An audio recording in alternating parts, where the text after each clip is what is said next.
তদন্তে আস্থা নেই। সিবিআই তদন্তের আর্জি, বিস্ফোরণ কাণ্ডে জখম শেখ রাইজউদ্দিনের পরিবারের। এগরা বোমা বিস্ফোরণ কাণ্ডে পুলিশি তদন্তে আস্থা নেই। সিবিআই তদন্তের আর্জি জানিয়েছেন গুরুতর জখম শেখ রাইজউদ্দিনের মেজ দাদা শেখ করিম। তিনি জানিয়েছেন, শান্তিপূর্ণ এলাকায় দুর্ভাগ্যজনক ঘটনা ঘটেছে।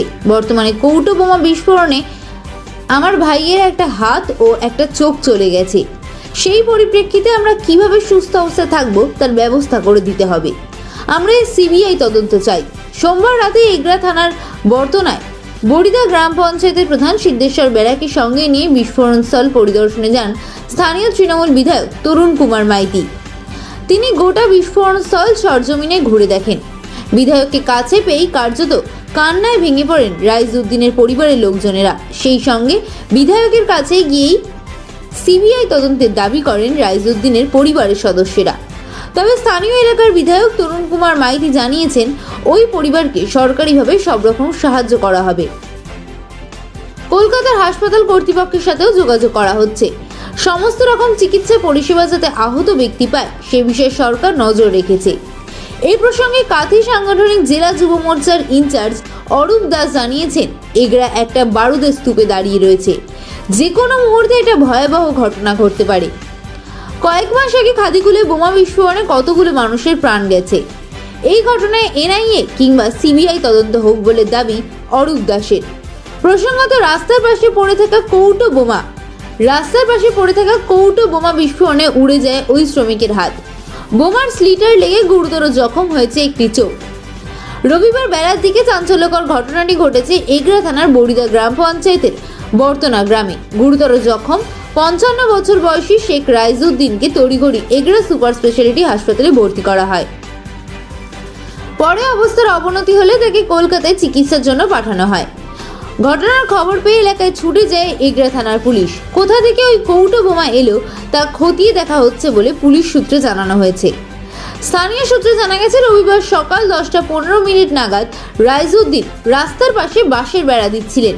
সেই সময় রাস্তার পাশে একটি টিনের কৌটো পড়ে থাকতে দেখেন তিনি। সেটিকে হাতে তুলে সরিয়ে রাখতে গিয়ে বিকট শব্দে টিনের কৌটোটিতে বিস্ফোরণ ঘটে। বিস্ফোরণের শব্দে চারিদিক থেকে লোকজন ঘটনাস্থলে ছুটে আসে।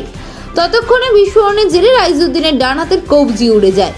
সেই সঙ্গে বাম চোখে গুরুতর আঘাত লাগে। স্থানীয়রাই রক্তাক্ত রাইজউদ্দিনকে দ্রুত উদ্ধার করে এগরা সুপার স্পেশালিটি হাসপাতালে নিয়ে যায়। ঘটনার খবর ছড়িয়ে পড়তেই গোটা এলাকায় ব্যাপক চাঞ্চল্য ছড়িয়েছে। কাতারে কাতারে গ্রামবাসী ঘটনাস্থলে জড়ো হয়ে এর প্রতিবাদ জানান। জখম রাইজউদ্দিনের প্রতিবেশী শেখ আজাহার জানান, আচমকা বিস্ফোরণের শব্দ পেয়েই আমরা ছুটে আসি। এসেই দেখি রাইজউদ্দিন রক্তাক্ত অবস্থায় রাস্তার পাশে পড়ে আছে। তবে কিভাবে এই বিস্ফোরণ বা কোথা থেকে এই বোমা এসেছে তা আমরা বুঝতেই পারিনি। আজাহার জানান, রাইজউদ্দিন একজন খেটে খাওয়া মানুষ। তার এমন কোনো শত্রু থাকার বিষয়ে জানা নেই। তার বাড়ির কাছে কে এভাবে বোমা রেখে গেল তা নিয়েই ধোঁয়াশা ছড়াচ্ছে। স্থানীয় বড়িদা গ্রাম পঞ্চায়েতের প্রধান সিদ্ধেশ্বর বেরা জানান, ওই ব্যক্তি নিজের বাড়ির সামনে বেড়া দেওয়ার সময় দুর্ঘটনার কবলে পড়েছেন। বিস্ফোরণে তার একটি হাত উড়ে গিয়েছে। এই এলাকায় আগে কখনো এমন ধরনের ঘটনা ঘটেনি, তাই কোথা থেকে ওই কৌটোয় বোমা এলো তা স্পষ্ট নয়। তিনি জানান, ঘটনাটি কিভাবে ঘটেছে তা পুলিশকে খতিয়ে দেখতে বলেছি। তবে ঘটনাটির সঙ্গে রাজনীতির কোনো সম্পর্ক নেই বলে দাবি করেছেন তিনি। ঘটনাতে বিস্ফোরণস্থল পরিদর্শন এলেন, সরজমিনে খতিয়ে দেখলেন, কি বলবেন?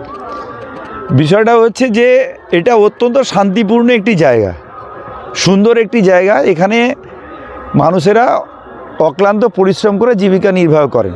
কোনো দিন এখানে বোম তৈরি কিংবা এই জাতীয় কোনো খবর পুলিশের খাতায়ও নথিভুক্ত নেই, আর আমাদের জ্ঞাতার্থেও নেই। তো কালকে হঠাৎ করে যে ভদ্রলোক আহত হয়েছেন তিনি একটি জর্দার কৌটো দেখতে পান। নতুন জর্দার কৌটো দেখতে পেয়ে সেটাকে তিনি হাতে তুলেছিলেন, তখনই বিস্ফোরণটা ঘটে। তো নিশ্চিতভাবে কেউ না কেউ সেটা রেখেছেন বা কোনোভাবে সেখানে এসেছে।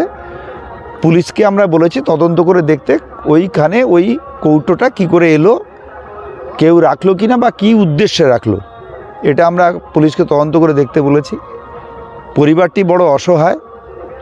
যিনি আহত হয়েছেন তিনি পরিবারের একমাত্র রোজগারে মানুষ ছিলেন। তার হাতটা প্রায় উড়ে গিয়েছে, একটা চোখ নষ্ট হয়েছে, তিনি তার কর্মক্ষমতা হারিয়েছে।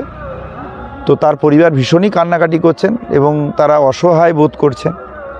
তো স্বাভাবিকভাবে আমরা মানবিকভাবে তাদের পাশে দাঁড়ানোর প্রতিশ্রুতি দিয়েছি, তাদের পাশে আমরা থাকব এবং যিনি চিকিৎসা হচ্ছেন তিনি পিজিতে ভর্তি আছেন, সরকারি ব্যবস্থায় যাতে সুন্দর চিকিৎসা হয় তার ব্যবস্থা করার কথা আমরা বলেছি এবং আমরা হাসপাতালের সঙ্গে যোগাযোগ করছি যাতে সঠিকভাবে চিকিৎসাটা হয় এবং সার্বিকভাবে পরিপাশে দাঁড়ানোর একটা প্রতিশ্রুতি আমরা দিয়েছি।